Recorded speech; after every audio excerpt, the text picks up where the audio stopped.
What a headshot! What a head! How's it guys, this is Dayvy, FPL, and welcome back to the Fantasy Premier League video here on my channel. Now in this video, I'll be taking you guys through my very own team selection for the upcoming Double Game Week 36. Now Double Game Week 36, the second last Double Game Week of this season, and the third last game week of the entire FPL season. So yes, we are approaching the final stages of FPL. And you guys can let me in the comments down below, are you guys excited about FPL ending? Are you looking forward to the break? Or are you a little bit sad that this game we play constantly is coming to an end?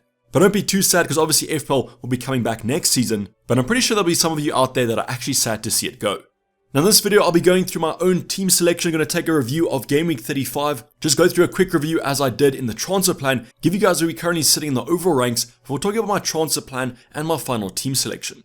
Now, the transfer that you guys see in this video might be confirmed as you are recording this, so make sure that you guys check the comments down below or my Discord server, as I'll announce if I do the transfers tonight. So that's something you guys are interested in, sit back, relax, and let's get straight into it. So going over a quick review of our Game Week 35 team, I did this in the transfer plan a few days ago, went more in depth in that video, so if you guys want to see a more in depth review, go check that video out that I released about 2 days ago.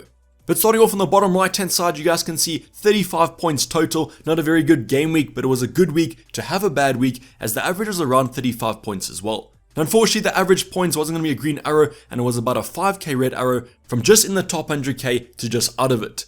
So quite unhappy with that, because I wanted to stay in the top 100k until the end of the season, as literally our plan for the next 3 game weeks is to finish as high as possible. But at least we didn't fall too far out of it, and we are currently sitting with 2 free transfers and 0.1 million left in the bank, and we do plan to use both of them.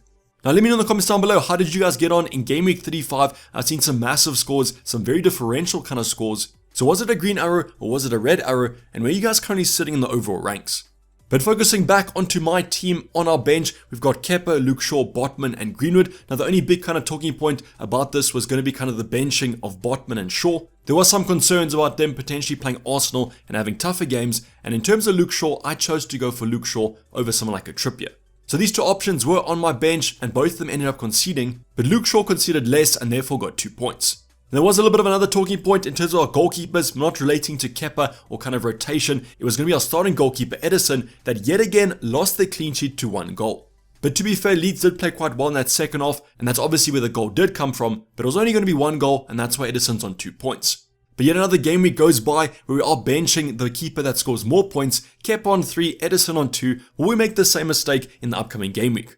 Now Man City overall been super annoying. If you guys watched the Ultimate Guide yesterday, you'll know over the last 6 games at a minimum, and since the restart, Man City have been the best defense, the best XG conceded out of any team, but Edison's got me hardly any points since bringing him in. So I don't know if it's Edison. I know he's kind of XG prevented isn't that great from a goalkeeper point of view, but Man City also been a little bit susceptible to some big chances. But you guys also probably own Edison. If you don't, congrats on that one, because he's been an absolute waste of a transfer. Now moving into our backline, I'm going to start off with Trent, our high scoring defender and one of the high scoring players in our overall team, with a nice clean sheet and 1 bonus point. Now Liverpool's defense recently has improved quite a bit, and Trent, as you guys will know, is playing this new kind of position as almost a CDM. Now no CDM versus right back, maybe at the right back he's getting more creativity, but that's not the case, and he's still creating a load of chances. So new position, new trend in my opinion, and that's why I'm super happy to have him in my team, but playing him in Game Week 36 might be a little bit tough. Then we have our other 2 options, Kieran Trippier, that Arsenal game, tough game on paper. I went for the high ceiling of Trippier, should have got an assist at the end of the day. He would have then outscored Luke Shaw, so the logic was there. But as you guys would have seen, conceded 2 goals and no attacking returns, and therefore ending on 1 point. Now between Luke Shaw and Trippier, that was kind of the debate or the biggest kind of dilemma of my benching headache, but I'm still going to back the logic of Trippier with that attacking threat. Then our final option is Stupinan on a lovely 0 points, so no, he actually did play this fixture, played basically the whole game, but you guys will know that they conceded 5 goals to Everton. So conceding 5 goals isn't going to look the best on your kind of defender resume, and that's why it was a minus 2 points in terms of FPL. But I guess no regrets there, couldn't really have predicted that Brighton would capitulate against Everton like they did, and at least the Stupinan did offer some attacking threat. Now midfield department was going to be quite annoying as well. Not many points were returned from our first double up, the United assets, Bruno and Rashford both blanking in that loss to West Ham. Now United definitely didn't play well in that fixture. West Ham did play well, but if you guys did see the goal, it was an absolute defensive mistake from De Gea, and unfortunately United didn't create that many attacking chances. Now Bruno still looks good in my opinion. The stats from an attacking point of view still look good, and Rashford, as you guys know, everyone kind of owns him, so any points there wouldn't have been much gain. But the two options I was hoping for points was going to be the Brighton midfielders Matoma and Solly March, so Matoma did end up getting an assist late into that Everton game. Would have probably preferred him not to get the assist because he did assist McAllister, and as you guys know, I don't own him. But if you guys did own Matoma, McAllister would have been an absolute dreamland, and if you guys haven't seen the goal, I'd recommend going and watching it because it might be the luckiest FPL goal I've ever seen. But Matoma looks very lively, very attacking, but unfortunately that end product isn't quite there, so when he does find his shooting boots, he could be on for an absolute haul.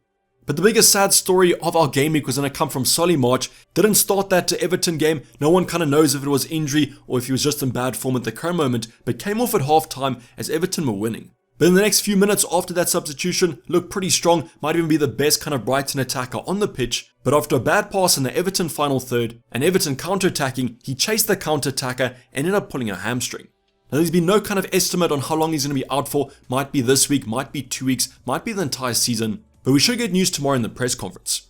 But for now, safe to assume that I think that he will be missing the upcoming games, especially the next two doubles. Then our final midfielder, finally, it feels so good to the Liverpool assets back in my team as a Liverpool fan. Trent and Salah saving our game week, and Salah got a double-digit return. So the Salah goal was a little bit lucky, but he'll take it and I'll take it. And a few bonus points were also in his favour. Now finally heading to our forward department, we got Erling Haaland, our captain, and everyone kind of captained him for game week 35, so his effective ownership I think was around 196%, so any points weren't that many points gained. But when I did look at the stats from that Man City game, he had 3 big chances missed, and he also gave a penalty to Gundogan.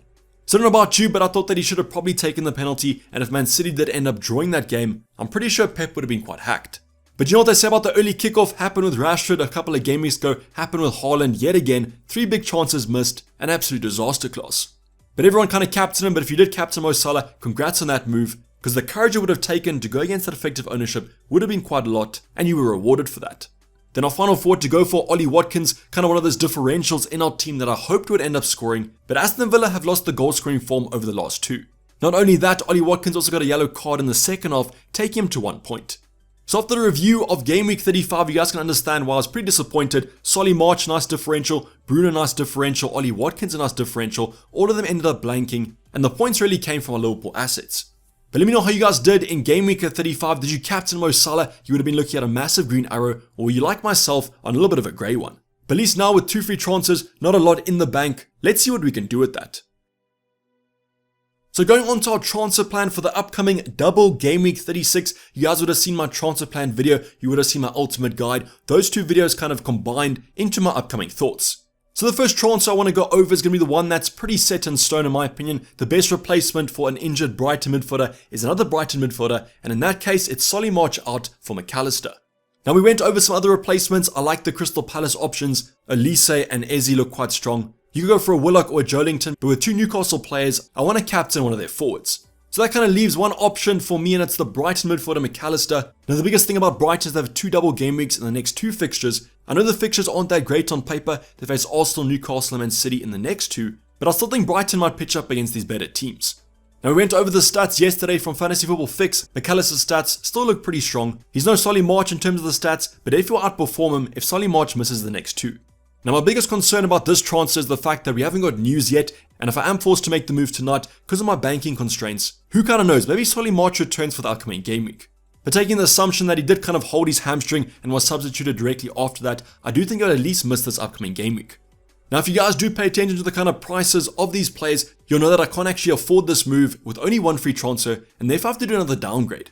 Now this is where things get a little bit spicy in terms of the money in the bank, because currently if I do the McAllister move, I've got minus 0.2 in the bank. So Ollie Watkins at 7.4 has to become a 7.2 or cheaper striker, and you guys know it's between Isaac and Wilson.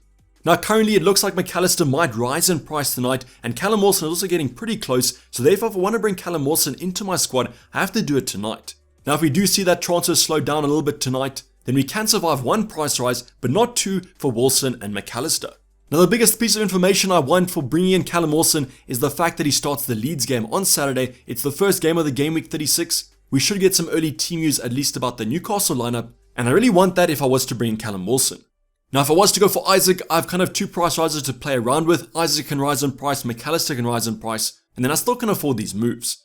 So that's kind of the conclusion about my Newcastle striker, is if Callum Wilson does rise in price as well as McAllister, I can't afford Callum Wilson, and therefore I'll be forced to do it tonight if they both are predicted to rise. But I can wait longer for Isaac because I can handle 2 price rises as I have 0.2 in the bank and Isaac is 0.1 cheaper than Callum Wilson. So hopefully that did make sense, but you guys can comment down below on my Discord server and I'll explain it yet again. But let's just say I'm super tight on my cash. But the play I'm currently leaning towards is actually going for Isaac anyways. I just feel like his expected minutes are going to be more for the upcoming game weeks, and in game week 37 he should play Leicester as well.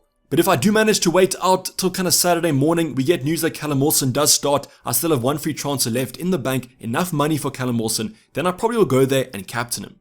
But for the time being, I'm going safe, I'm going Isaac. So if you guys can't afford Callum Wilson, you might be getting the better player anyways. Now these two transfers are pretty locked in my opinion. The McAllister move definitely, and bringing in a Newcastle striker and captaining them is probably my play for game week 36. But comment down below, are you guys going for Isaac, are you going for Callum Wilson, why are you going for either of them, and if you own one of them already, who do you own?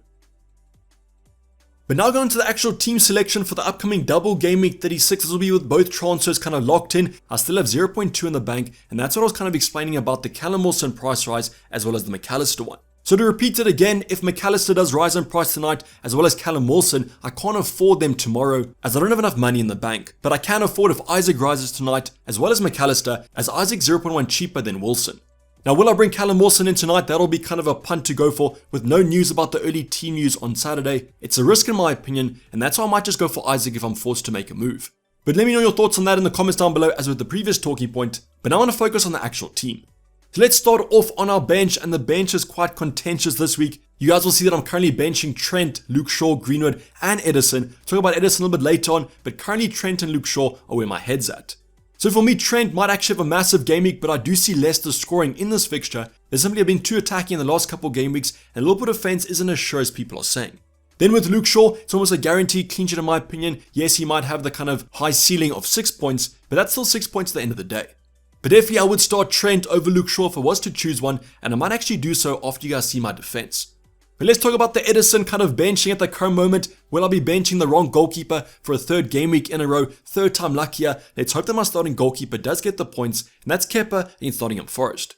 Now yes, it is a home game versus Edison's kind of away game, but I don't really trust that too much. The simple reason for this is I am playing the goalkeeper with the highest ceiling. I think that Edison gets 6 points at a maximum, whereas with Kepa, if they keep a clean sheet and he gets some saves, that's going to be a massive haul. So I'm playing the odds here, I'm going for Kepa. Edison's made me too annoyed over the past couple game weeks, so I'm rolling the dice and going for the Chelsea goalkeeper. Now this might be popular, might be unpopular. You guys might agree with me, might not. Let me know your thoughts.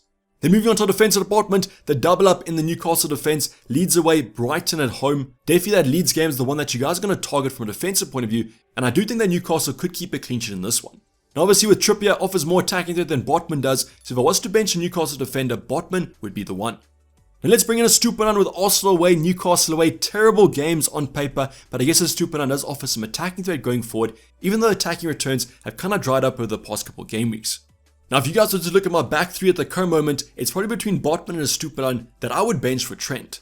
So at the current moment, I'm considering benching a Stupinan and playing Trent, as I just feel like a Stupinan loses the clean sheets in both games. There might be some rotation concerns, but I do feel like he will play both games, but Trent might have the highest ceiling in terms of the fixtures. But as I said, let me know in the comments down below, are you guys playing Trent, are you benching a Stupinan, or are you guys actually benching Botman? Now moving to midfield department, hopefully this week we are repaid with the patience of our United double up of Bruno and also Rashford. Now Wolves at home isn't the easiest fixture in the world, not necessarily the kind of high ceiling fixture, might be 2-0, but I think that might be the maximum. But as long as Bruno and Rashford are involved, I can't complain. But as I said, any points from Bruno is going to be absolute gold because he still is mega differential at my rank bracket. Then the two Brighton midfielders to go for, Mitoma, McAllister. McAllister obviously a transfer in this week for Solly March, and they have Arsenal and Newcastle away. It's not the best games on paper, but as mentioned, Brighton can pitch up against the better teams, and that's exactly what might happen in double game week 36. So confident in these two assets, I believe McAllister is the best Solly March replacement, so no complaints from me. Then the final option, Mo Salah against Leicester away, and Leicester in the relegation battle, expecting quite a tough game, but a high scoring one, and that's how I'm perfectly fine with owning Mo Salah. And I expect him to play in that Liverpool side that has had some rotation, but the Egyptian has been kind of a constant. Now I said this in the Ultimate Guide yesterday, but from a single gaming point of view, I would captain Mo Salah if you guys want to go differential. Talking about kind of captaincy considerations, our forward department, Erling Haaland, Everton away, the only thing kind of concerning me might be the expected minutes, as this game is between the two Real Madrid ones. Now with that 1-1 midweek auto fight for next week Wednesday, so will we see Pep actually manage Haaland's minutes? I do still expect him to start though, so if you guys do want to captain a 45-minute player, then Haaland might be the one to look at. Then the final option, our transfer in this week, whoever kind of I bring in, Callum Wilson or Isaac will be our captain, as it does favour that Newcastle attack. Great attacking stats, the defensive stats of Leeds and Brighton haven't been that great, and a pretty safe captain in my opinion. So as mentioned, if I bring in here, Isaac Callum Wilson will be my captain, unless obviously we go for Callum Wilson and he is benched or early team news comes out that he will be benched for the first game. But let me know what your transfer plans are for the upcoming game week, what's your team selection looking like, who's your captain, and what are your expectations? I'd say my expectations for double game week 36 aren't that high. Newcastle, Brighton, not the best double game week fixtures in the world, but I'm still hoping for some points and hopefully a green arrow. Now we'll be doing a deadline stream coming up on Saturday 1 hour before the deadline, so hopefully I do see you guys there, but the transfers might already be locked in. But that's basically everything for the guys. Hope you did enjoy it. Don't like if you didn't subscribe if you haven't subscribed yet. I'll be seeing you guys as I said for the deadline stream, but if I don't, good luck for the upcoming double game week 36. I'm going to sign off. Dayvy FPL and I'm out. Cheers, bye.